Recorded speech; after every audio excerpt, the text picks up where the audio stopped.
ce petit...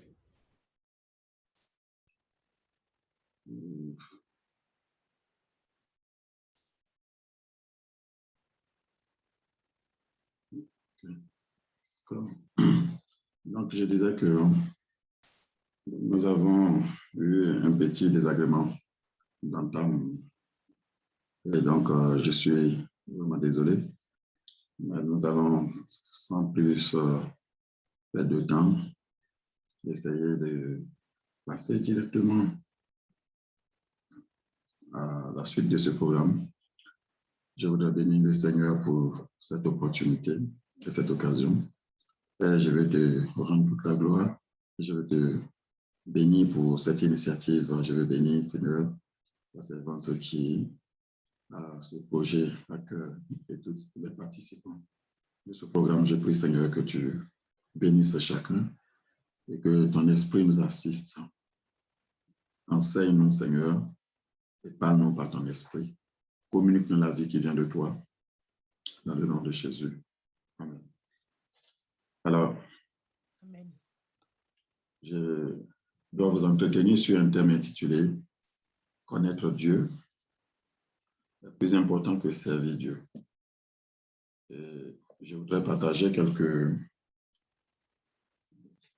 passages de l'Évangile, enfin de la parole de Dieu, pas exclusivement l'Évangile, avec vous. Je voudrais commencer d'abord par lire dans le livre de 1 Samuel. 1 Samuel, le chapitre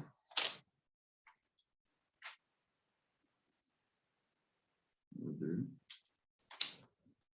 Je voudrais partager ce que dit la parole exclusivement concernant les sacrificateurs, fils du sacrificateur Élie, sur leur service, surtout sur la manière dont Dieu les percevait, quoique sacrificateurs. Et ceci sera un test de base pour la suite de notre méditation. Je lis dans le chapitre 2, 1 Samuel chapitre 2, à partir du verset 12. Il est écrit ceci. Les fils d'Élie étaient des hommes pervers. Ils ne connaissaient point l'Éternel. Et voici quelle était la manière d'agir de ces sacrificateurs à l'égard du peuple. Lorsque quelqu'un offrait un sacrifice, le serviteur du sacrificateur arrivait. Au moment où l'on faisait cuire la chair, tenant à la main une fourchette, à 3 dents, il piquait dans la chaudière, ainsi de suite. Alors, je n'ai pas besoin de continuer très loin dans cette lecture. C'est le verset 12 et le verset 13, lorsqu'il est écrit que les fils d'Élie, qui sont tous les deux sacrificateurs, la Bible dit qu'ils étaient des vauriens et qu'ils ne connaissaient pas l'Éternel. Et pourtant, ils avaient le titre de sacrificateur. Quoique sacrificateur, la Bible dit clairement d'eux, ils ne connaissaient pas l'Éternel. On peut dire que c'est une tragédie, parce que le rôle d'un sacrificateur, justement, c'est d'enseigner la parole de Dieu, c'est aussi de faire le service du tabernacle ou bien du lieu qui a été réservé comme lieu pour invoquer le Seigneur. Et donc, c'était lui qui faisait les sacrifices. Et là, il est écrit, les fils d'Élie ne connaissaient point l'Éternel. Pourtant, c'était des sacrificateurs. Avant de continuer dans ce message, je voudrais partager une histoire avec vous. Il y a quelques années de cela, au cours d'un culte le dimanche, j'ai eu une jeune femme qui était venue à l'église. Je ne connaissais pas. Et cette jeune femme était enceinte. En plein culte, l'Esprit de Dieu me parla et j'ai reçu la révélation que une personne était parmi nous et qu'elle était enceinte. Ça faisait 2 mois que cette personne-là a été visitée par un esprit mauvais durant son sommeil avec la menace d'être tuée le jour de son accouchement. Et donc, quand cette personne a reçu cette parole, elle s'est réveillée en sursaut avec une grande peur. Et depuis lors, cette voix ne la quitte plus. Et donc, elle vit avec une frayeur, vit avec la peur de mourir le jour de son accouchement. Et séance tenante, j'ai reçu d'autres détails concernant la grossesse de cette femme. Je leur dis que tu es enceinte d'un garçon, tu vas accoucher d'un fils, et le Seigneur dit de l'appeler Samuel, et que cet enfant servira le Seigneur. Écoutez bien ce que j'ai dit. Non. L'enfant s'appellera Samuel, parce que ce sera un garçon, et il servira le Seigneur.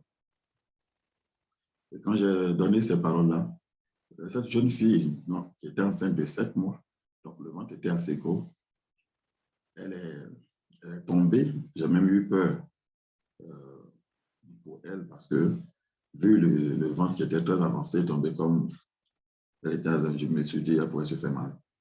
Or, cette jeune fille était venue à l'église ce jour-là. Et durant le culte, elle avait eu des douleurs au niveau du ventre. Elle s'était levée donc pour aller dans les toilettes. Et la responsable des femmes et une autre sœur étaient allées la voir. Et comme elle était en train de souffrir, il y a la responsable des femmes qui a dit qu'elle voulait appeler les pompiers, les secours plutôt, pour venir la chercher, pour l'amener à l'hôpital. Et puis l'autre sœur lui a dit non. Au lieu d'appeler les secours, on ne sait jamais ce que le Seigneur peut faire. Il faudrait qu'on la ramène à l'église, dans la salle de culte, et que peut-être que le Seigneur va faire quelque chose. Et effectivement, dès qu'elle est rentrée dans la salle, elle est allée s'asseoir, c'est là que j'ai reçu ce que je viens de vous raconter, et j'ai commencé à partager. Et donc, quand elle s'est levée et qu'elle est venue, c'est là, pendant qu'il y avait ces manifestations, c'est là que je lui ai dit que c'est un garçon que tu auras, et il s'appellera Samuel. Il servira l'Éternel. Et lorsque j'ai donné ces quelques paroles, cette femme, elle venait à peine d'être informée depuis seulement 2 semaines que c'était un garçon qu'elle allait avoir. Et j'ai vu le film de comment est-ce que sa mort allait se venir. Elle allait avoir des altercations avec le père de cet enfant-là. Et il allait lui porter main, elle allait tomber. Et puis elle mourrait. Et ce jeune homme-là allait rester à la prison. Et ce serait une histoire entre les parents de cette fille et elle. C'est ce que j'avais vu. Et donc, j'ai répondu ça. Quand le culte est fini, je l'ai reçue donc à mon bureau. Et quand elle était devant moi, je causais avec elle. Et l'Esprit de Dieu m'a dit ceci. Dis-lui que je suis son père. Écoutez-moi attentivement. L'Esprit de Dieu m'a dit, dis-lui que je suis son père. Donc, j'ai dit à la jeune femme enceinte, le Seigneur dit de te dire qu'il est ton père. Et après, l'Esprit de Dieu me dit, dis-lui que je ne l'ai pas abandonné et qu'il y a une chanson qu'elle aime beaucoup chanter. Et cette chanson, c'est la chanson d'une chanteuse ivoirienne qui s'appelle Béatrice Numpalé. Donc, je lui dis, tu aimes beaucoup chanter un chant, et ce chant, c'est la chanson de Béatrice Numpalé. Elle était dans mon bureau avec la sœur qui l'avait invitée. Et cette sœur qui l'avait invitée, elle était membre de l'église. Mais celle qui était enceinte, elle, c'était sa première fois. Donc, lorsque j'ai commencé à lui dire, d'abord quand je lui ai dit, le Seigneur dit qu'il est ton père, elle a commencé à pleurer à chaudes larmes. Elle ne se contrôlait plus. Et puis après, le Seigneur m'a dit, dis-lui que je ne l'ai pas abandonné et qu'il y a une chanson qu'elle aime chanter. Et cette chanson, c'est ce que je viens de vous dire. Et chaque fois qu'elle chante cette chanson maintenant, elle dit, tu as dit que tu ne m'as pas abandonné et pourtant tu m'as abandonné. Et donc, dis-lui que je ne l'ai pas abandonné. Et donc, je lui ai dit cela. Et dans la suite des choses, j'ai compris qu'elle vivait avec son père et sa mère. Son père était censé être c'était un homme de Dieu. Il était à la tête d'une église.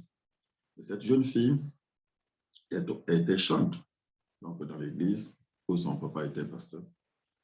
Et elle avait du zèle. Malheureusement, l'homme avec qui elle a eu la grossesse n'était pas son mari. Elle n'était donc pas mariée et elle a pris cette grossesse.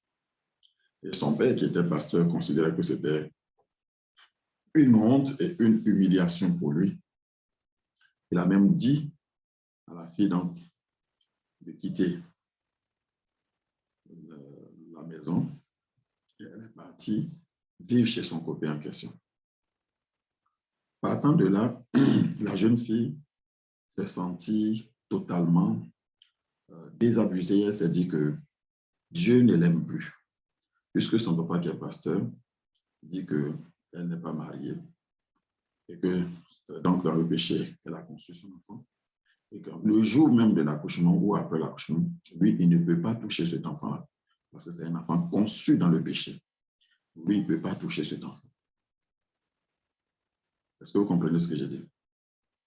Donc, selon la sainteté que cet homme de Dieu comprenait, vu que sa fille est tombée enceinte dans une situation où elle n'avait pas, elle n'était pas encore mariée et qu'elle a eu cette situation, lui, il ne pouvait pas toucher à son enfant. Il ne voulait pas du tout avoir quoi que ce soit à voir avec elle. Et il estimait que... Alors, cela m'a amené à une réflexion profonde. Voici un être humain comme moi, un serviteur de Dieu, dont la fille est tombée dans l'immoralité, donc, et qui a eu une grossesse. Et cela l'a amené à renier son enfant. Et même l'enfant qui est né, il estime que, comme c'est un enfant conçu dans le péché, il ne peut pas du tout toucher à cet enfant-là. Pour lui, c'est une abomination. Et il est resté sur cette position. Ça, c'est la réaction d'un homme de Dieu, la réaction d'un serviteur de Dieu.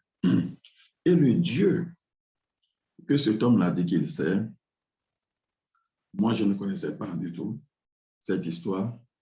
Il a commencé à me parler en me disant, dis-lui que moi, Dieu, je suis son père. Ça veut dire que Dieu n'avait pas honte d'être appelé le père de cette jeune fille, quoique, étant tombée dans le péché charnel et qu'elle a eu un enfant. Dieu n'avait pas honte. Et Dieu me donne donc des détails concernant cette fille-là, donc que je viens de partager avec vous. Alors donc, on peut voir clairement que bien souvent, il y a un contraste entre les personnes qui servent Dieu ou qui prétendent servir Dieu et puis le Dieu qu'ils servent. Alors, je pars de ce postulat pour dire que connaître Dieu est infiniment plus important que servir Dieu. Parce que n'importe quelle personne peut servir Dieu, peut prétendre servir Dieu. Est-ce que vous comprenez? N'importe quelle personne peut dire qu'elle sert Dieu. Mais la chose la plus importante, le Dieu que tu sers, est-ce que tu le connais? C'est ça la question fondamentale. Est-ce que le Dieu que tu sers, est-ce que tu le connais? Parce que si tu le connais vraiment, il y a certaines choses parfois que si tu sais ce Dieu-là que tu le connais comme tu penses, tu ne le ferais pas. Alors, revenons à notre texte. Voici deux sacrificateurs. Leur père était le souverain sacrificateur et ils étaient les plus proches collaborateurs de leur père. Et donc, leur père ayant vieilli, c'était eux qui avaient la responsabilité de pouvoir accomplir les fonctions sacerdotales. Et il se trouve que ces deux sacrificateurs n'avaient ni la connaissance de l'Éternel, ni la crainte de l'Éternel. Et donc, ils avaient une conduite coupable dans le temple, envers le peuple de Dieu et envers Dieu lui-même. Et voilà pourquoi Dieu va s'irriter contre ces deux personnes. Je vais vous lire ce que la parole de Dieu dit. Lorsque le Seigneur a commencé à porter ses regards sur ce que ce sacrificateur avait comme attitude, il va faire quelque chose. Au verset 22 de ce chapitre 2, voilà ce qui est écrit. Au verset 22, Élie était fort avancé en âge et il a appris comment ses fils agissaient à l'égard de tout Israël. Il a appris aussi qu'il couchait avec les femmes qui s'assemblaient à l'entrée de la tente d'assignation. Il a dit, pourquoi faites-vous de telles choses? Car j'apprends de tout le peuple vos mauvaises actions, non mes enfants. Ce que j'entends dire n'est pas bon. Vous faites pécher le peuple de l'Éternel. Si un homme pêche contre un autre, Dieu le jugera. Mais s'il pêche contre l'Éternel, qui intercédera pour lui? Et ils n'écoutèrent point la voix de leur père, car l'Éternel voulait les faire mourir.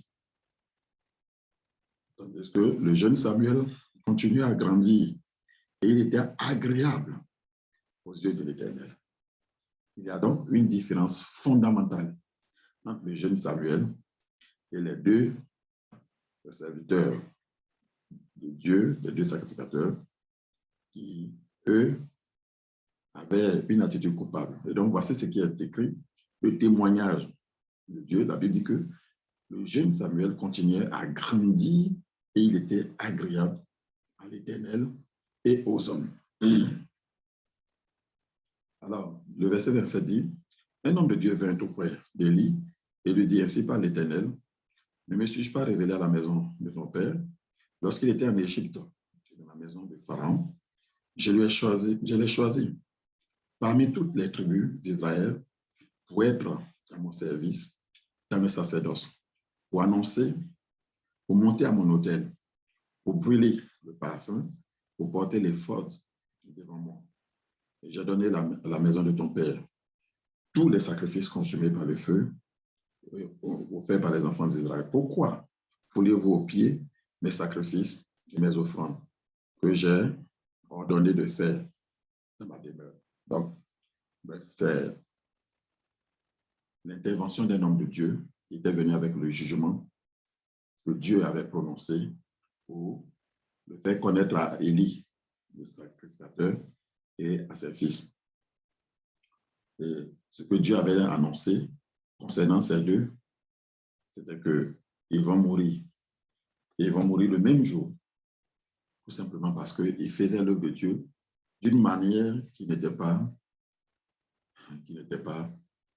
comme Dieu voulait. Alors, partant de là, le jeune Samuel dont il est question, vous connaissez tous son histoire. Sa maman l'a eu après avoir prié dans ce lieu où Élie est sacrificateur. Et la parole de Dieu nous dit qu'il était l'exaucement de la prière de sa maman. Et sa maman a dit, je le prêterai à l'Éternel toute sa vie. Et à partir de là, le jeune Samuel était dans la maison. Il était dans la maison, il voyait Élie, Élie l'envoyait, Élie l'élevait, et il était couché là où se trouvait l'arche. Il était dans la présence de Dieu, il était là où on déposait l'arche de l'Éternel. Il symbolisait la présence de Dieu. Et donc lui, il va croître à l'ombre de l'Éternel, la connaissance de l'Éternel. Au début, il ne connaissait pas vraiment le Seigneur puisqu'il n'avait pas encore fait d'expérience personnelle. Jusqu'au jour où la Bible dit que Dieu va se révéler à lui. Et quand Dieu va se révéler à lui, ce sera par une expérience exceptionnelle. Dieu va lui parler. Et comment Dieu lui a parlé? La parole de Dieu dit que Dieu a interpellé ce jeune homme en l'appelant par son nom. Il a cru que c'était Élie, le sacrificateur, qui l'appelait. Il a répondu. Il répondit Élie. Et Élie, finalement, va comprendre que c'est Dieu qui lui parlait. Et il a dit à ce jeune homme, si tu entends encore la voix, réponds, mais cette fois-ci en disant, parle Seigneur, ton serviteur écoute. Bref, de cette rencontre personnelle que Samuel a fait avec Dieu, et la réalité de ce Dieu dont est dans la maison. Dieu, effectivement, va commencer à se révéler à lui. Et par la suite, maintenant, il va servir Dieu. On peut dire que les fils de Samuel, les fils d'Élie, n'ont pas eu cette rencontre. Ils n'ont pas eu à rencontrer le Seigneur d'une façon parce que on leur avait enseigné comment exercer, comment poser des actes, ainsi de suite. Donc, il faut que nous comprenions que pour Dieu, notre approche, Dieu veut que nous ayons avec lui une relation filiale, une relation familiale. Avant que nous ne fassions des choses pour lui. Il est plus important pour lui que nous le connaissions plutôt que nous fassions des choses pour lui.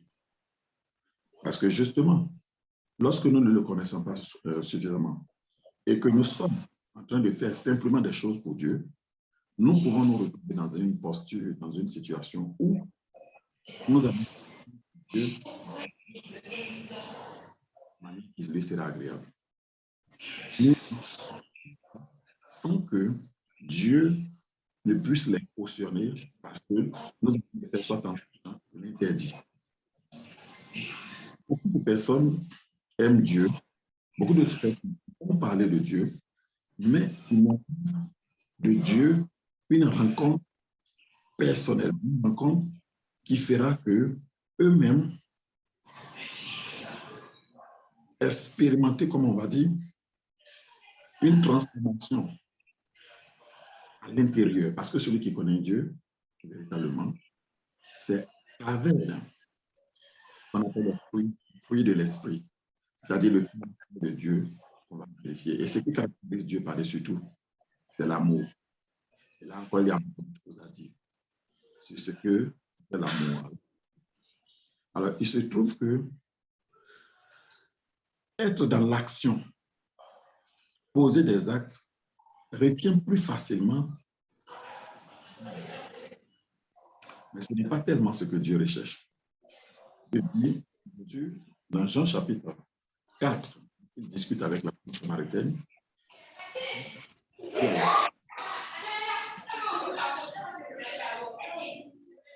Il y a un micro qui est ouvert. Il y a un micro qui est ouvert qui laisse. Ok, je vais vérifier. Désolé. Ok, je vais vérifier le micro qui est ouvert. Ok, je vois. Oui. Ok, c'est fermé maintenant, c'est bon. Désolé. Et donc, dans Jean chapitre 4, Jésus va rencontrer la femme dite, la femme samaritaine au puits de Jacob. Cette femme, vous connaissez son histoire. Elle était allée puiser de l'eau à midi. Et Jésus avait faim, il était fatigué. Il attendait que ses disciples aillent chercher de quoi manger. Et quand ils reviennent, ils découvrent que Jésus était en train de discuter avec une personne. Et c'était une femme. La Bible dit que ça les avait intrigués, étonnés, mais ils n'ont pas osé poser de questions pour dire de quoi parliez-vous. Et la discussion de Jésus avec cette femme, la voici.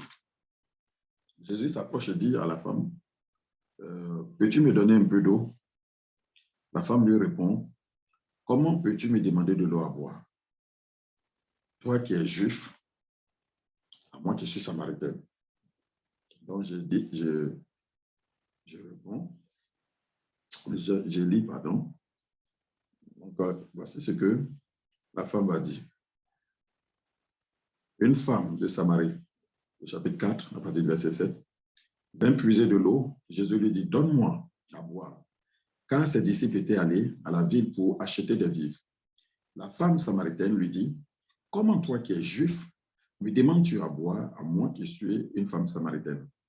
Les Juifs, en effet, n'ont pas de relation avec les Samaritains. Jésus lui dit, et je répondis, si tu connaissais le don de Dieu, et qui est celui qui te dit, donne-moi à boire, tu lui aurais demandé à boire, et il t'aurait donné de l'eau vive. Seigneur, lui dit la femme, tu n'as rien pour puiser, et le puits est profond. D'où aurais-tu cette eau vive? Es-tu plus grand que notre père Jacob, qui nous a donné ce puits et qui en a bu lui-même, ainsi que ses fils? Jésus répondit, quiconque boit de cette eau aura encore soif, mais celui qui boit boira de l'eau que je lui donnerai, il n'aura jamais soif. Et l'eau que je lui donnerai deviendra en lui une source d'eau. Il jaillira jusque dans la vie éternelle. J'aimerais que vous reteniez l'expression de Jésus. Et l'eau que je lui donnerai deviendra en lui une source d'eau qui jaillira jusque dans la vie éternelle. Sachez que la préoccupation de notre Seigneur, de notre Dieu, n'est pas simplement de nous bénir avec des bénédictions temporelles, des bénédictions passagères. Ce que Dieu veut, c'est de nous connecter à une vie, mieux, à une source, et faire de nous une source, de sorte que ce que lui, le Seigneur, nous donne aujourd'hui, ce soit quelque chose qui va servir pour aujourd'hui, mais aussi pour demain. C'est par là qu'on reconnaît ce que Dieu fait. Dieu est dans la continuité. Dieu est dans la suite. Pour Dieu, l'éternité est plus importante que le temporel. C'est une chose très importante parce que Jésus dira par exemple, ne vous amassez pas des trésors là où il y a des ruines, là où il y a des teignes, là où il y a des voleurs.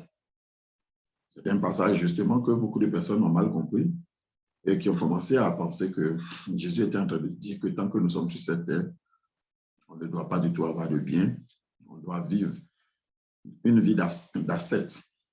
L'ascétisme n'est pas une forme de spiritualité, c'est dans les principes de notre Seigneur. Parce que ce n'est pas cette forme de vie que le Seigneur préconisait, non. Loin de là. Alors, c'est une mauvaise compréhension ou une mauvaise interprétation de la parole que le Seigneur. Quand il dit, par exemple, celui qui boit de cette eau que je lui donnerai, eh bien, il n'aura plus jamais soif. Et cette eau coulera, une source d'eau vive, coulera de son sein jusque dans l'éternité ou bien dans la vie éternelle. Alors, il est en train de parler de comment étancher la soif de cette femme. Qu'est-ce qui faisait que cette femme-là courait? De quoi elle avait besoin? En réalité, en chaque être humain, il y a une soif. Cette soif, c'est seulement Dieu qui peut l'étancher. C'est la soif du bonheur, c'est la soif du bien-être, de l'épanouissement. Beaucoup de personnes cherchent un équilibre, un bien-être, mais en dehors de Dieu et dans la possession de certaines choses, dans l'accomplissement de certaines tâches et dans la conquête de certains biens. Et le Seigneur était en train de faire comprendre que, en réalité, ce qui comble l'homme, c'est la vie qui vient de Dieu. C'est sa présence. Parce que Dieu remplit l'être humain de l'intérieur vers l'extérieur. Tout ce qui vient de l'extérieur ne peut pas combler un homme. Parce que c'est quelque chose de passager. Quand Jésus disait de ne pas accéder, de ne pas rechercher les choses comme les richesses de ce monde, parce que réellement, ces choses-là, il y a des voleurs qui peuvent nous en déposséder. Il y a des rouilles, il y a la rouille, il y a les teignes, ainsi de suite. Et la Bible nous dit que quand Jésus était né, des mages sont venus le voir et l'adorer avec de l'or. Ils sont venus avec de l'encens et de la myrrhe. Les parents de Jésus ont bien accepté cela. Donc, ce n'est pas qu'il était en train de dire, non, ces choses-là sont inutiles. Et même les personnes qui étaient avec le Seigneur, la Bible dit qu'il y avait des femmes qui l'assistaient. C'est pour ça qu'avec leurs biens. Et c'est pour cette raison qu'ils avaient une bourse que Judas tenait. C'était donc pas ça, ce qu'il voulait dire. Alors, avant d'aller dans l'éternité, Dieu commence d'abord dans le temporel. Ça veut dire quoi? Il comble d'abord nos besoins existentiels de maintenant. Il dit, cherchez d'abord le royaume des cieux et sa justice, et tout le reste vous sera donné par-dessus. Il dira, ne vous inquiétez pas de ce que vous mangerez, de ce que vous boirez, et de quoi vous serez vêtus. Il dit, car ce sont les païens qui se soucient de ces choses-là, mais vous, votre Père vous les donnera. Donc, il n'était pas en train de dire que ces choses ne sont pas importantes, mais il parle par ordre de priorité. Donc, il veut établir que pour l'enfant de Dieu, il doit savoir que son Père déjà se préoccupe de ces choses. Il dit, regardez les oiseaux des champs, ils ne sèment ni ne moissonnent, mais votre Père s'occupe d'eux. En effet, on n'a jamais vu les oiseaux aller au champ. Mais il dit, les oiseaux, Dieu s'occupe d'eux, Dieu fait en sorte que les oiseaux ne manquent absolument de rien. C'est pour cette raison que nous aussi, nous devons pouvoir comprendre que si nous sommes des enfants de Dieu, le Dieu qui prend soin des oiseaux aussi prendra soin de nous. Bref, continuons. La femme a dit à Jésus qu'elle n'avait rien pour puiser, que le puits était profond et tout ça. Et Jésus continue la discussion avec elle. Et la femme va dire ceci. Jésus va lui dire, donne-moi de l'eau. Jésus va dire, alors va appeler ton mari. Et Jésus va lui dire, va appeler ton mari. Elle répond à Jésus, je n'ai point de mari. Jésus dit, en cela tu as dit la vérité, car tu as eu 5 maris. Celui-ci avec qui tu es maintenant n'est pas ton mari. Là, Jésus donne une parole de connaissance et il détaille la vie de cette femme que tu as déjà connu 5 hommes avec qui tu as été marié et aucun de ces mariages n'a marché. Et maintenant, tu es avec un 6e, mais celui-là, tu n'es pas encore marié avec nous. La femme, elle est éblouie et elle dit à Jésus, mais je vois que tu es un prophète. Et puis, elle ajoute, je vois que tu es un prophète. Nos pères ont adoré sur cette montagne. Et vous dites, vous, que le lieu où il faut adorer est à Jérusalem. Femme, lui dit Jésus, crois-moi, l'heure vient où ce ne sera ni sur cette montagne, ni à Jérusalem que vous adorerez le Père. Vous adorerez ce que vous ne connaissez pas. Vous voyez encore? Donc ici, Jésus pose encore une problématique. Que les hommes sur cette terre, ils ont adoré. Ils croient ils savent qu'il existe un Dieu. Ils savent qu'il existe un être suprême. Ils savent qu'il existe quelqu'un qui a créé le ciel et la terre. Ils savent qu'il y a quelqu'un qu'on appelle Dieu. Mais est-ce que c'est ce Dieu-là qu'ils adorent? Telle est la question. Les Samaritains pensaient qu'ils rendaient culte à Dieu sur le mont Garizim. D'accord? C'est ce que cette femme a dit à Jésus. Nos pères ont adoré sur cette montagne. La montagne dont elle parle, on appelle ça le mont Garizim. La montagne sur laquelle l'on s'était arrêté pour pouvoir prononcer les malédictions lorsque le peuple était en train de venir. Ça, ils disent, nous, c'est ici que nous avons établi notre adoration. Nous adorons Dieu et nous sommes de véritables adorateurs. Jésus regarde la femme et puis lui dit, crois-moi. Femme, lui dit Jésus, crois-moi. Voyez-vous, toutes ces paroles ont leur sens. Lorsqu'il s'agit de Dieu, il y a des gens qui sont plus qualifiés pour parler de Dieu. Tout le monde n'est pas qualifié pour parler de Dieu. D'abord, qui est qualifié pour parler de Dieu? Quelqu'un qui l'a vraiment rencontré, quelqu'un qui le connaît, quelqu'un qui a la révélation. Tout le monde, alors, je vous donne un exemple. souvent, lorsque vous avez un problème, vous vous ouvrez à un ami, à un parent. Si tu as, par exemple, une douleur récurrente qui devient au niveau d'une partie de ton corps, tu vas dire à ta soeur, à ton cousin ou bien à ton ami, ah, j'ai une douleur, je ne me sens pas bien, et c'est comme si c'est comme ça. Et quand tu finis de dire ça, la personne va essayer de poser peut-être des questions, dire, bon, ah, si c'est comme ça, moi, je ne suis pas médecin, je ne suis pas infirmier, je ne sais pas de quoi tu souffres. Alors, il faut aller voir un médecin. Allons à l'hôpital. Pourquoi la personne t'envoie à l'hôpital? Parce que c'est vrai qu'elle t'aime, c'est vrai qu'elle se soucie, mais elle n'a pas les compétences requises pour pouvoir diagnostiquer de quoi tu souffres. Peut-être, si elle n'est pas très consciente, elle va te dire, bon, oh, cette douleur, ça va passer. Il ne faut pas t'inquiéter. Laisse tomber. Si cette personne-là te parle ainsi, c'est qu'elle est très inconsciente. Pourquoi? Parce qu'elle ne sait pas si c'est quelque chose de très grave qui est en train de se passer. Donc, si elle te parle ainsi que après, le mal devient plus grave et que tu en perds même la vie, comment elle va réagir? Donc, pour ta santé, tu sais qu'il y a des personnes beaucoup plus qualifiées pour pouvoir te dire ce qu'il faut.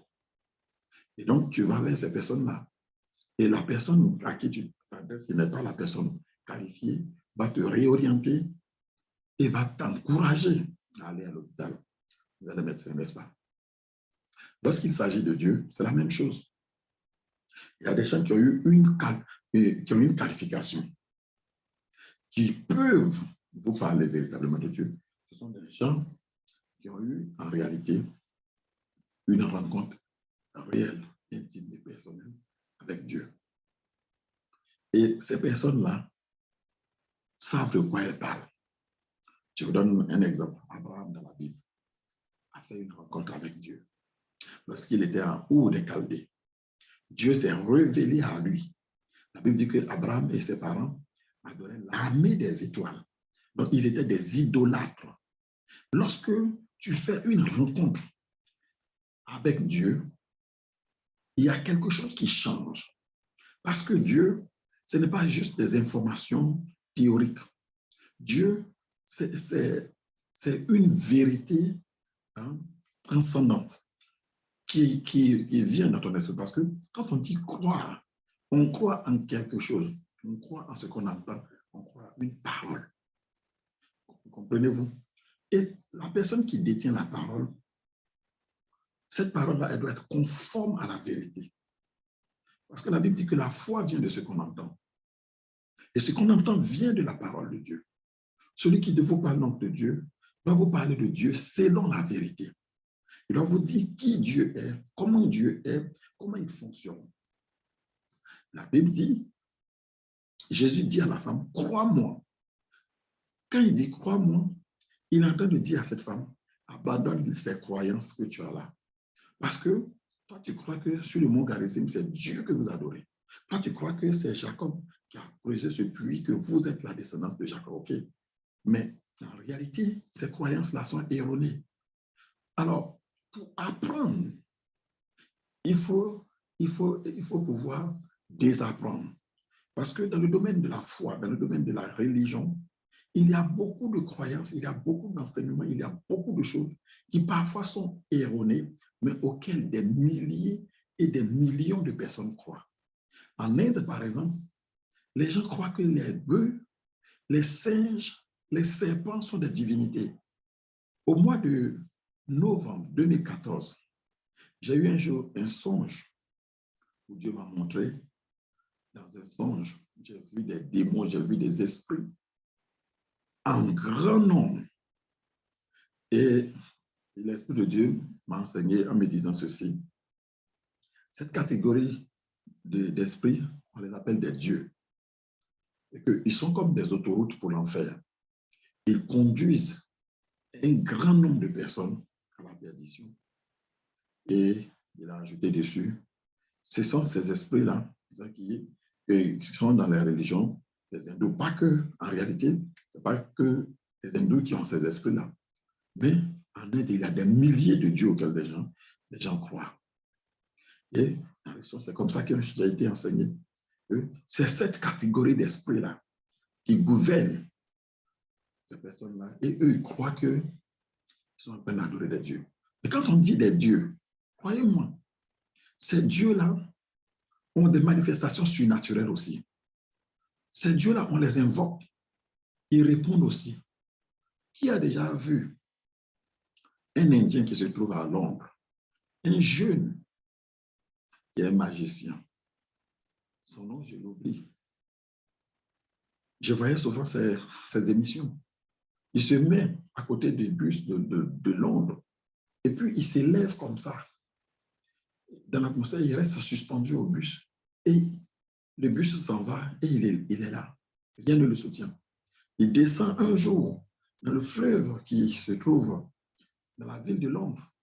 Il commence à marcher sur l'eau devant tout le monde. Les gens sortent leur portable et commencent à le filmer. Il va au Brésil, là où il y a la statue du Christ, avec les bras étendus. Il donne son appareil photo. Il dit aux gens, tu vas me prendre quelques photos, attends que je me positionne. Il se positionne, il tend les bras comme la statue, il ferme les yeux et il commence à s'élever dans l'atmosphère. Les gens crient. Il va en Afrique du Sud, il prend un seau vide, il commence à faire sortir du poisson de nulle part. Les choses que je vous raconte là, ça est sûr, c'est des vidéos et ce n'est pas des trucs, c'est de la magie. Et il émerveille le monde. Les gens sont émerveillés. Et quand je voyais ça, je n'ai pas pu m'empêcher de penser à l'homme qui était dans le livre des Actes des Apôtres, qui avait de grands pouvoirs magiques. Avant que Philippe n'arrive en Samarie, les gens disaient, mais celui-ci, il a la puissance de Dieu, celle qu'on appelle la grande. Et donc, tous croyaient que celui-là était un homme de Dieu. C'était un magicien. Nous sommes encore aujourd'hui, si les gens comme Philippe étaient remplis de l'Esprit de Dieu, quand il est venu, il a commencé à opérer des véritables miracles, alors que cet homme-là faisait des miracles. Quelle est la différence entre les miracles des magiciens et les miracles des hommes de Dieu? Les magiciens, ils font des miracles pour émerveiller, pour étonner, juste pour, voilà, impressionner. Mais les hommes de Dieu font des miracles qui apportent des solutions. Quand il y a un problème, ils répondent. Alors, il y a toute manifestation surnaturelle n'est pas une manifestation de Dieu. Toutes sortes de choses que vous pouvez voir aujourd'hui dans ce monde, il y a des choses. Alors, au temps de Moïse, Moïse est venu avec un bâton. Il a jeté son bâton, le bâton est devenu un serpent. Mais Pharaon a appelé aussi ces deux magiciens, Janès et Jambres. Ils sont venus, ils disent, bon, démontrer aussi. Ils ont jeté eux aussi leur bâton. Leur bâton aussi est devenu, ils sont devenus des serpents. Si c'était aujourd'hui là, on allait dire que le bishop Janès et puis l'archibishop Jambres, en tout cas de puissants prophètes, les gens allaient tout mélanger. Les gens allaient commencer à courir. Frères et sœurs, je suis en train de vous parler de quelque chose de très important. Vous ne devez pas croire en tout et en n'importe quoi. Vous devez sonder les Écritures. Vous devez chercher à connaître la vérité. Parce qu'il est écrit, vous connaîtrez la vérité vous affranchira. Vous devez chercher à connaître le Dieu auquel vous croyez. Dieu n'est pas partout comme souvent nous le pensons. Dieu est partout, c'est comme ça qu'on croit. Mais en réalité, Dieu se révèle. Il est écrit, tu es l'Éternel, pourtant tu te caches. Alors, frères et sœurs, Jésus dit à la femme, crois-moi, parce que Jésus est sincère. Jésus n'avait aucun intérêt à mentir à cette femme. Jésus aimait cette femme. Il lui dit, crois-moi. Crois-moi pour dire, tu dois pouvoir renoncer à tout ce que tu as déjà entendu auparavant, femme. Tu dois pouvoir changer tes paradigmes. Tu dois pouvoir renoncer à la fausse croyance que tu as, à la fausse assurance que tu as, la fausse connaissance que tu as. Et maintenant, je vais te dire la vérité. Mets les compteurs à zéro. Il dit, l'heure vient où ce ne sera ni sur cette montagne, ni à Jérusalem, que vous adorerez le Père. Vous voyez, Jésus amène une nouvelle notion de Dieu. Quand il parle de Dieu, il dit plus Dieu. Il l'appelle toujours Dieu, mon Père. Et même à cette femme, Jésus dit, l'heure vient et l'heure est déjà venue. Quand on dit Père, ça veut dire qu'on parle d'une relation filiale. Donc, Dieu veut avoir avec nous une relation de famille. Dieu ne veut plus juste avoir des serviteurs et des servantes. Le serviteur ne demeure pas toujours dans la maison. La servante est là pour un temps. Le serviteur n'hérite pas de son patron. Le patron peut faire une largesse, un don, s'il veut. Mais le fils, lui, il a un héritier. Alors, si nous avons une mentalité d'esclave, nous connaissons Dieu comme un Dieu lointain, un Dieu qui est trop éloigné de nous. Jésus, lui, il ne voit pas Dieu comme ça. Il voit Dieu comme son propre père. Ton père peut être président de la République, ton père peut être général des armées, ton père peut être professeur agrégé des universités, ton père peut être ingénieur, ton père peut être chirurgien, ton père peut être chasseur, cultivateur, tout ce que tu veux. Pour les autres personnes, ils identifieraient ton père par rapport à ce qu'il est comme fonction. Si les ministres du président, ceux qui participent à son gouvernement, ils viennent chez le président à la maison, s'ils arrivent, est-ce qu'ils vont traverser le salon, ils vont rentrer dans la chambre du président pour aller s'asseoir là-bas pour poser? Si quelqu'un le fait, c'est qu'il a une relation particulière avec le président. En général, personne ne le fait. Parce que leurs relations sont des relations de travail, d'amitié, c'est limité jusqu'à un certain niveau. Ils ne vont pas au-delà. Alors Jésus dit à cette femme, l'heure vient, et cette heure est déjà venue, les véritables, ceux qui adorent le Père. Il dit, ce ne serait plus à Jérusalem, ce ne serait plus sur cette montagne que vous allez adorer. L'heure vient, ce ne serait plus ni à Jérusalem que vous allez adorer le Père. Il ne dit pas Dieu, il dit le Père. Alors, pour que Dieu soit ton Père, il faut que tu connaisses ce que l'on appelle le pouvoir de devenir. Il est écrit dans Jean chapitre 1, verset 12. À tous ceux qui croient en son nom, elle leur a donné le pouvoir de devenir. On ne naît pas enfant de Dieu. On devient enfant de Dieu. C'est pour ça que Jésus parle d'une seconde naissance, une nouvelle naissance. Si tu ne nais pas de nouveau, tu ne peux pas être enfant de Dieu. Nous sommes nés pour la première fois physiquement dans nos vies. Et là où nos parents nous ont conçus, nous sommes nés, nous avons une identité. Et puis après, nous avons la possibilité, en croyant au nom de Jésus-Christ, en acceptant Jésus, la Bible dit qu'il nous donne le pouvoir de devenir enfant de Dieu. Et là, ce n'est pas une naissance selon la chair, mais du sang, mais de la volonté de l'homme, mais de Dieu. Donc, de la même manière dont on naît physiquement par le sang, on va pouvoir naître par l'esprit. Et c'est pourquoi il est écrit que celui qui n'a pas l'esprit de Christ ne lui appartient pas. Alors, le Seigneur dit que si nous acceptons sa parole, alors Dieu devient notre Père. Quand Dieu devient notre Père, ça veut dire que nous avons sa nature. Ça veut dire que Dieu n'est plus loin de nous. Nous sommes dans sa présence. Bref, continuons rapidement pour terminer. Il dit, vous adorez ce que vous ne connaissez pas. Donc Jésus informe cette femme. Quand bien même vous avez une bonne religion, vous dites que c'est Dieu que vous adorez, vous croyez en un seul Dieu.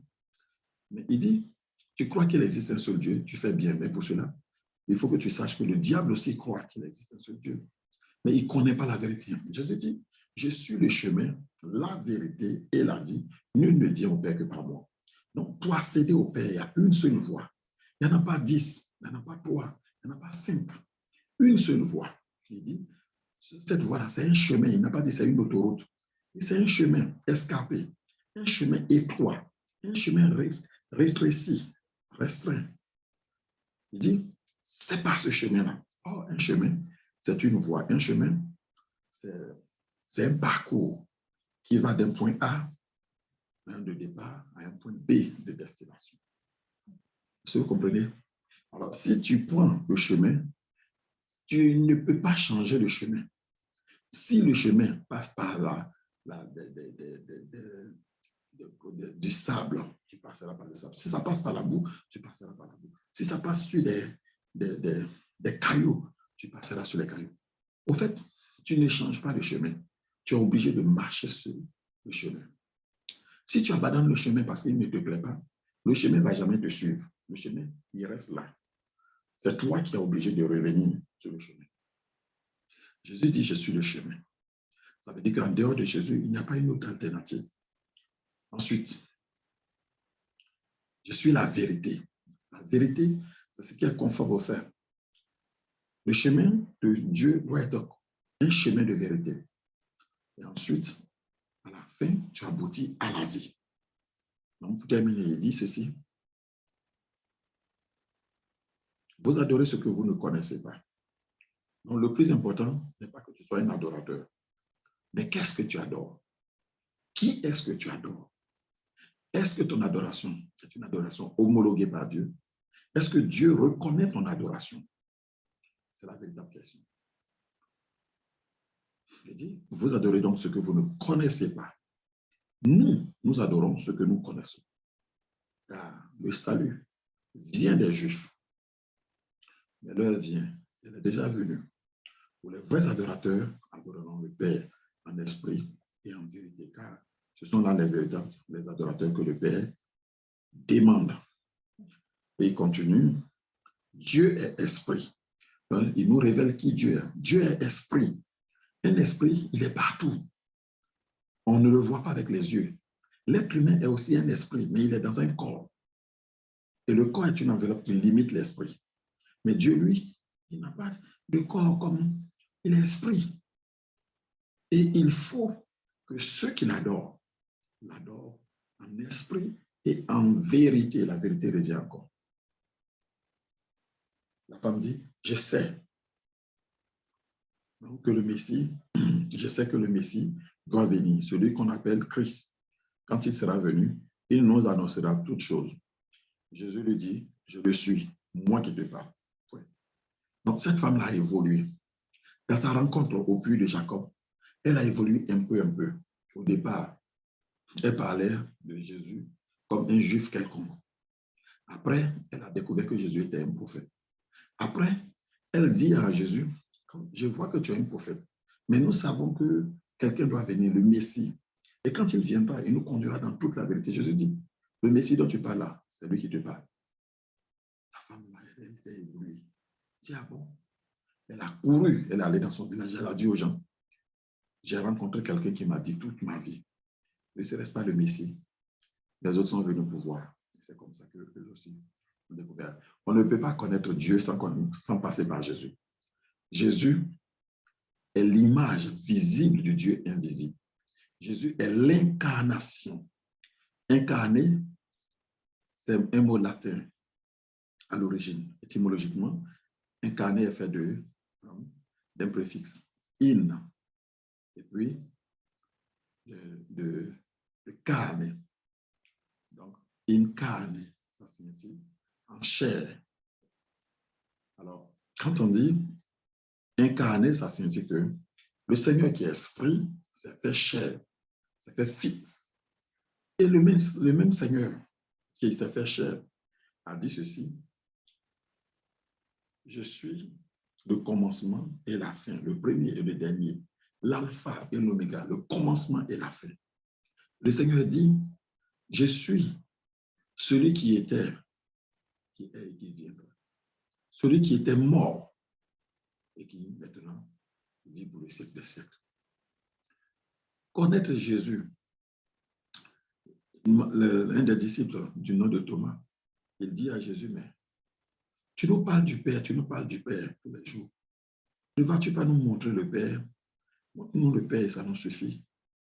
Jésus dit, mais je suis avec vous depuis toujours et vous ne m'avez pas connu. Alors, je vais m'arrêter ici parce qu'il y a aussi des questions qui devaient pouvoir être posées. C'est vrai que nous avons commencé avec un peu de retard, donc je crois que c'était à 15 que je devais donc arrêter pour la parole à notre bien-aimé pour la suite. Ok, merci. Merci, apôtre. Vraiment, nous bénissons le Seigneur pour ce partage que vous venez de nous donner. Nous disons merci au Seigneur et que le Seigneur vraiment vous bénisse votre ministère. Chers milliardaires, nous avons quelques minutes pour des questions maintenant. Donc, si vous voulez, bon, vous pouvez écrire vos questions ou ouvrir votre micro. D'abord, faire signe en levant la main sur le Zoom pour que je vous identifie et puis vous pourrez ouvrir vos micros à tour de rôle pour poser les questions. Moi, j'ai déjà reçu 2 questions. Donc, Apôtre, je vais poser une des premières questions. Donc, Okay. La première question, c'est comment connaître Dieu au point de devenir son ami? Ok. Comment connaître Dieu au point de devenir son ami? C'est une très, très bonne question. Et la réponse à cette question, c'est que... Fermez vos micros en attendant pendant que le... Voilà, allez-y. Okay. Je disais que c'est une bonne question. Ce que je peux dire d'abord, c'est que la connaissance de Dieu est évolutive, elle est graduelle. C'est comme lorsque on est d'abord enfant, on est d'abord bébé. Dans la parole de Dieu, il y a plusieurs thèmes qui sont employés.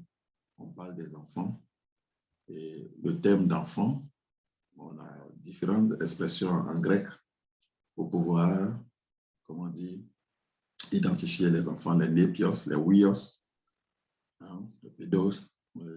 On évolue. Donc, l'enfant qui est encore tout petit, le nouveau-né, quand il naît, il ne peut que avoir le lait. Il ne peut pas manger quelque chose de solide et il ne peut pas s'occuper de lui-même.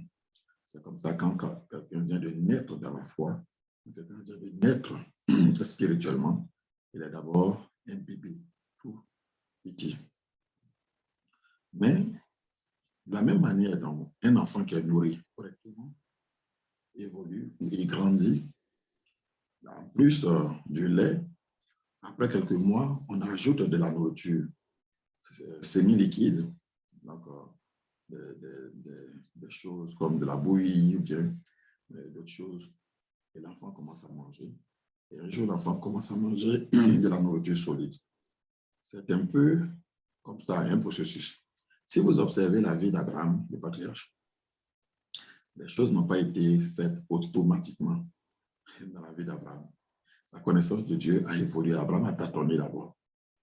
Voyez-vous, quand Dieu s'est révélé à Abraham, il était d'abord à Our des Chaldées. Et à Our des Chaldées, Abraham était avec son père, Terah, et il adorait ce qu'on appelle l'armée des étoiles. Quand Dieu parle à Abraham et dit, quitte ton pays, quitte ta parenté, va, où je t'indiquerai. Et Abraham a hésité. Il n'est pas tout de suite parti où Dieu voulait qu'il parte. Abraham était là en train de tourner jusqu'à ce que son père, Terah, qui n'a pas reçu la vision, prenne lui la décision de prendre Abraham, de prendre Nahor, de prendre Sarah, sa femme, ainsi de suite. Et puis ils sont partis. Donc celui qui n'a pas reçu la vision, c'est lui qui conduisait la vision. C'était pas... Et la Bible dit que comme Abraham avait dit, Dieu dit, il va me conduire dans un territoire Où coule le lait, le miel, c'est là-bas que je vais m'établir comme si. Quand ils sont arrivés dans un endroit qu'on appelait Padan Aram, qui était très beau, ça veut dire que ça ressemblait à un jardin de l'Éternel. Qu'est-ce qu'Abraham fait? Son père dit que le territoire que Dieu t'a dit là, certainement c'est ici. On va s'établir ici. Abraham accepte. Et là, ils vont passer 5 ans. 5 ans jusqu'à ce que Terah meure. C'est après la mort de Terah que Dieu va parler encore à Abraham. Quitte ta parenté, va. Et là, il va prendre encore Lot. Et puis, il s'en va. Donc, quand vous voyez, même quand il arrive dans le territoire, pendant qu'il était en train de s'était établi, ça veut dire qu'il a eu une famine. Et Abraham a commencé par évoluer par pérégrination jusqu'à ce qu'il se retrouve à la frontière avec l'Égypte. Et il est passé en Égypte sans jamais avoir consulté Dieu. Et quand il arrive là-bas, le pharaon arrache sa femme.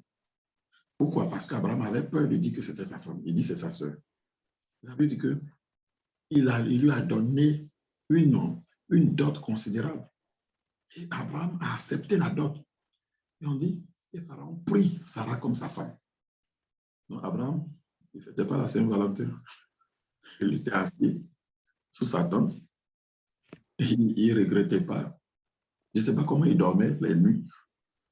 Sachant que sa femme était maintenant avec le pharaon qui était très puissant. Il a une armée. Et Abraham s'est dit, si moi je veux lutter, ma femme avec là, il va me tuer. Donc, vous-même analysez un peu. Si Abraham il réfléchissait correctement, il va se dire, mais moi j'ai une promesse de Dieu, j'ai une alliance avec Dieu. C'est Dieu qui m'a dit de venir ici. Et Dieu m'a fait une promesse que j'aurai une descendance nombreuse. Donc c'est avec cette femme-là. Non, si je laisse partir la femme, comment la promesse va s'accomplir? Donc, pendant tout ce temps-là, Abraham n'était pas encore l'ami de Dieu. Il n'a pas... Donc, il devient l'ami quand il arrive au bout de toutes ces péripéties. Dieu a utilisé de patience avec lui, mais il a persévéré. Donc, la Bible dit que quand la femme était chez, comment on appelle, Pharaon, c'est Dieu lui-même qui s'est révélé à Pharaon. Comment? Il a frappé Pharaon et sa maison avec des plaies. Il a dit après, cette femme que tu as enlevée là, elle est mariée, si tu ne la rends pas, tu vas mourir. Il dit, mais moi, je ne savais pas. Je ne sais pas, je l'ai pris comme femme. Il dit, rends-la. Et il y a eu Abimelech, qui lui aussi, il a pris la femme d'Abraham. Et lui, la Bible dit qu'il ne l'a pas touchée. Et Dieu s'est révélé lui-même. Il a dit au roi Abimelech, la femme que tu as prise, ben, elle est mariée. Alors, si tu ne la rends pas, ben, tu vas mourir. Même si tu la rends, s'il ne prie pas pour toi, vous allez mourir. Car c'est un prophète. Donc, Abraham, il n'était pas intègre. Il n'était pas intègre dans ce sens que il pouvait laisser sa femme facilement parce qu'il a peur. Son intégrité était interrogée, questionnée. C'est pour cette raison que dans le chapitre 15, Abraham, après avoir vaincu les rois, délivré Lot et bien, le Seigneur va lui parler et puis va lui dire, sois intègre devant ma face. Donc, son intégrité va être renforcée. Dieu va lui dire, sois intègre devant ma face. Abraham avait très peur de mourir. Et quand il avait peur, il pouvait faire des conneries, il pouvait faire des bêtises. Mais il a persévéré pendant 25 ans. Et Dieu ne faisait que lui rappeler la promesse. Malgré qu'il a eu des visions. Abraham, ce n'est pas un prophète qui venait lui annoncer des choses, c'est Dieu lui-même qui lui parlait. Mais malgré ça, parfois, Abraham, il posait des questions. Il disait, bon, je m'en vais sans enfant, tu ne m'as pas donné d'enfant. C'est Eliezer de Damas qui est né dans ma maison. Dieu dit, non, non, non, ce n'est pas lui. C'est celui qui sortira de tes entrailles. Mais malgré ça, sa femme va lui dire encore un jour, moi-même, je vois que l'enfant ne vient pas. Donc, tu vas prendre Agar, l'Égyptienne, on m'a donné comme servante-là. Tu m'as fait un enfant. Et puis comme ça, ce sera lui l'héritier. Et Abraham dit, OK. Donc, si Abraham avait cru que ce que Dieu lui a dit là, avec Sarah, ça va s'accomplir, pourquoi il va s'accomplir? Donc, sa foi avait faibli. Mais au-delà de tout, Abraham a payé un grand prix Ça veut dire, il a quitté son pays, il a marché par la foi. Il a marché parfois en tombant. Il a marché parfois en tombant. Mais Dieu l'a relevé. Et la plus grande force d'Abraham, je vais dire, c'est sa capacité, je vais dire, à faire du bien. Parce que, vous voyez, Abraham, il est assis, il voit 3 personnes qui viennent. Il court devant ces personnes-là et dit, rentrez chez moi et que je puisse faire quelque chose pour vous. Or, c'était le Seigneur lui-même, des anges. Et quand ils finissent de manger, de l'année prochaine, à la même période, on revient ici et tu auras, Sarah, ta femme aura un enfant.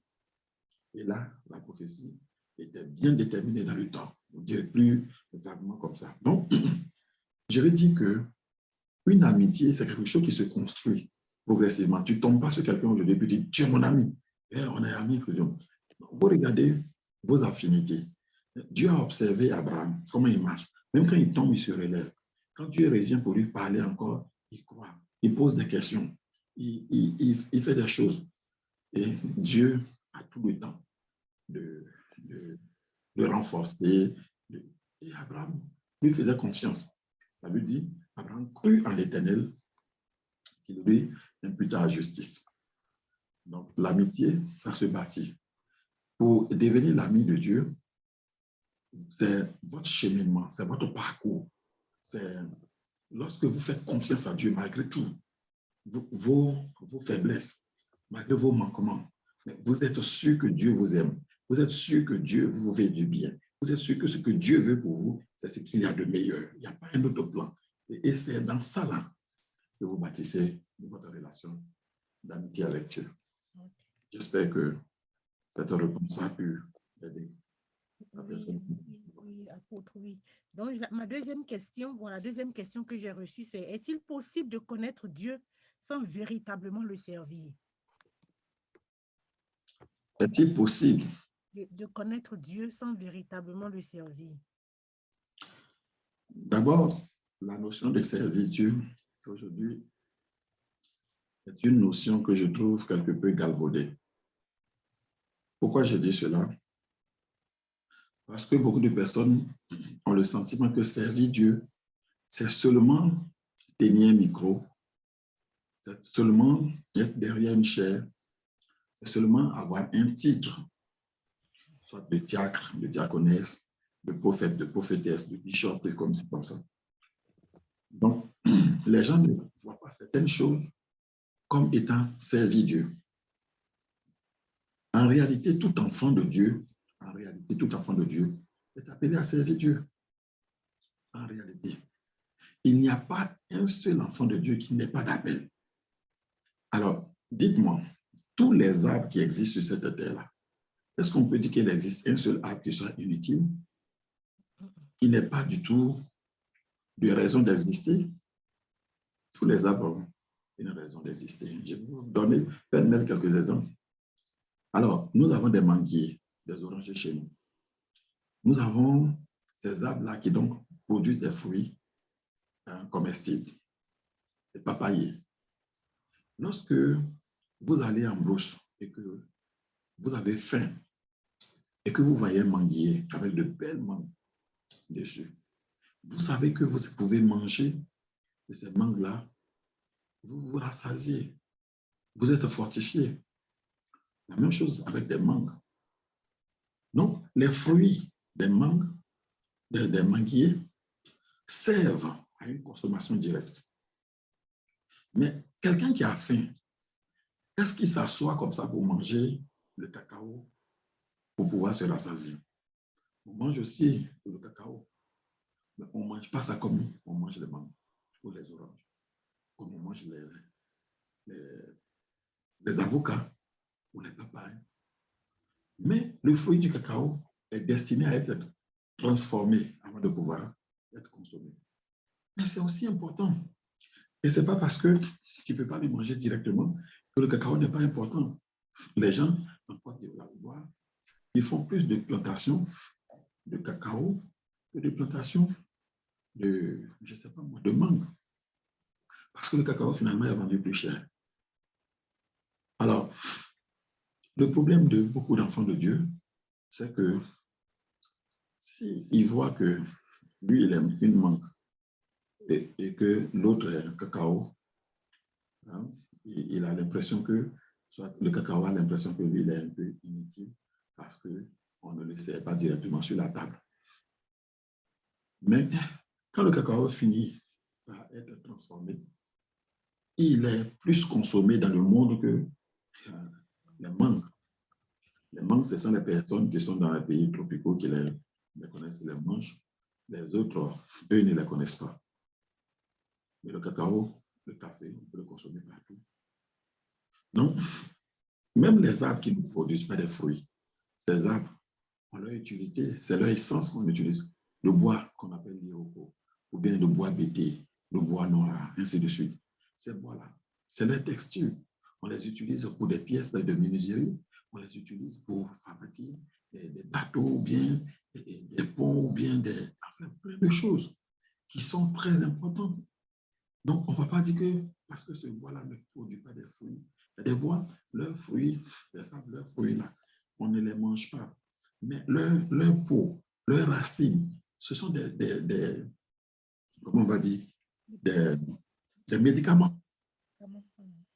On les utilise, ils rentrent dans la composition de beaucoup de choses. Donc, je vais dire que si les enfants de Dieu comprennent que Dieu les a créés, ils sont sur cette terre, donc ils ont un rôle. Il y a une raison pour laquelle Dieu les a créés. La chose la plus importante, c'est de découvrir leur propre identité. Et pour découvrir leur propre identité, ils doivent d'abord découvrir l'identité de Dieu. Connaître le Dieu, puisque c'est de lui que nous descendons. Dieu ne nous a pas appelés à faire les mêmes choses. Donc, tout enfant de Dieu a d'abord un appel, c'est ça qu'il faut comprendre. Mais ces appels ne se déclinent pas de la même manière. Il y a des gens que Dieu a appelés à être avocats, d'autres que Dieu a appelés à être médecins, d'autres que Dieu a appelés à être pilotes, d'autres que Dieu a appelés à être cultivateurs. Oui, d'autres Dieu a appelés à être professeurs. Et ces choses-là, ça fait très longtemps que je l'observe, que je les enseigne. Pour terminer, je vous partage rapidement ce petit témoignage. Il y a des années, je faisais un programme à Yamoussoukro à l'NSTP. Et puis, j'ai reçu une parole. Et le Seigneur dit ceci. Il y a ici quelqu'un qui a une vocation d'évangéliste. Et pour cela, il néglige ses études. Dis-lui que je le veux comme ingénieur. Donc, je donne cette parole. Quand le programme finit, il y a un jeune qui vient me voir. Il dit, la parole que tu as donnée, c'est moi, mais j'ai déjà manqué beaucoup de cours. Je n'ai pas fait certains devoirs, donc je n'aurai pas les 12 de moyenne requises. Il était en première année ingénieur des travaux publics. Ça s'appelle la bata. Il me dit, donc, qu'est-ce que j'ai fait? Je lui ai dit, Dieu s'en charge. Et puis, je suis parti. Après, qu'est-ce qui s'est passé? Le conseil de classe, le conseil des professeurs s'est réuni, ils l'ont convoqué, ils lui ont demandé, mais tu es un bon étudiant, pourquoi on ne te voit plus en classe, tu rates beaucoup de choses. Il dit, il ne savait pas quoi leur dire. Il a dit, messieurs, c'est une affaire de Dieu. Si vous voulez me renvoyer, je sais que je mérite. Ils l'ont fait sortir pour délibérer. À l'unanimité, tous les professeurs ont décidé qu'il faut qu'on le laisse reprendre sa classe. Alors que, selon le règlement, on ne reprend pas la première année ingénieur, tu as 12 de moyenne où on te renvoie. On ne reprend pas la deuxième année, c'est seulement la dernière année, la troisième année. Si tes travaux sont jugés insuffisants, ça veut dire que tu as une bonne moyenne de classe, mais ton stage a été jugé insuffisant, c'est là où tu peux reprendre. Et là, tu reprends, tu as la demi-bourse. Dans le cas de ce jeune homme, il a été unanimement repêché par les professeurs et il a repris la première année avec la bourse intégrale. Pourquoi? Parce que Dieu voulait absolument qu'il devienne ingénieur. Et je lui avais donné cette parole. Il était évangéliste. Mais il y a des évangélistes que Dieu veut dans, comment on va dire, dans un laboratoire, comment on va dire, dans la vie active. Voilà, par exemple, des médecins, que Dieu peut appeler quelqu'un qui peut être un évangéliste, peut être, et puis les professeurs. J'ai déjà vu un jour, pendant que je causais comme ça avec un ami, j'ai eu un flash. Et je l'ai vu, il était devenu enseignant il enseignait à l'université économie et il avait comme on appelle ça, spécialité l'économétrie. Et donc, je me suis posé la question si je dois lui dire, parce que je savais qu'il est ingénieur, statisticien, il travaille pour une très grande banque à Dakar, il gagne très, très bien sa vie, et ça n'intéresse pas beaucoup de personnes quand c'est comme ça, de dire que tu vas aller encore étudier, et ainsi de suite. Parce que beaucoup de personnes vivent juste avec un emploi. Ça veut dire que quand ils ont un emploi, ils gagnent leur salaire, gagnent leur vie, ils pensent que l'objectif de leur vie est atteint. J'ai hésité, et puis après je lui ai dit, écoute, je viens de voir que tu enseignes à l'université l'économie, mais comme spécialité l'économétrie. Il a créé, il dit, mais c'était mon projet, mais j'ai abandonné ça.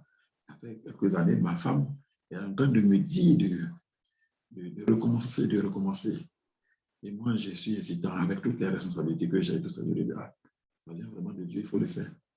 Donc, si nous écoutons l'Esprit de Dieu en nous, c'est lui qui va nous orienter à un certain moment donné pour dire, voici ce qu'il faut faire, voici où il faut aller, voici. Et comme Abraham a écouté Dieu, pas à pas, bon, quitte ici, va maintenant à l'est, va maintenant à l'ouest, va camper ici. Et c'est comme ça. Donc, quand tu connais Dieu, évidemment, tu vas servir Dieu, mais la connaissance de Dieu prime sur le service de Dieu, c'est ce que je vais dire. C'est pourquoi je dis, il est plus important. Amen. Moi, merci, apôtre, pour ce temps que nous avons passé ensemble par la grâce de Dieu. Nous disons merci au Seigneur, nous sommes reconnaissants. Donc, chers milliardaires, nous sommes à la fin de notre webinaire et nous allons laisser la parole, le dernier mot à notre invité, soit peut-être une prière ou bien quelque chose que le Seigneur lui met à cœur pour nous ce soir avant de nous séparer. Ben, je voudrais dire merci à la responsable, la sœur Betty, pour la confiance et l'honneur qu'elle me fait de partager ce temps avec vous. Merci à vous tous qui vous êtes connectés sur ce programme. Que le Seigneur se souvienne de vous. Et je prie que Dieu vous visite là où vous êtes. Je prie aussi que votre connaissance du Seigneur se renforce. Tout à l'heure, je disais que la connaissance de Dieu est graduelle. Une séance comme celle d'aujourd'hui ne peut pas suffire pour développer ce sujet que je suis en train de développer d'ailleurs sur plusieurs jours.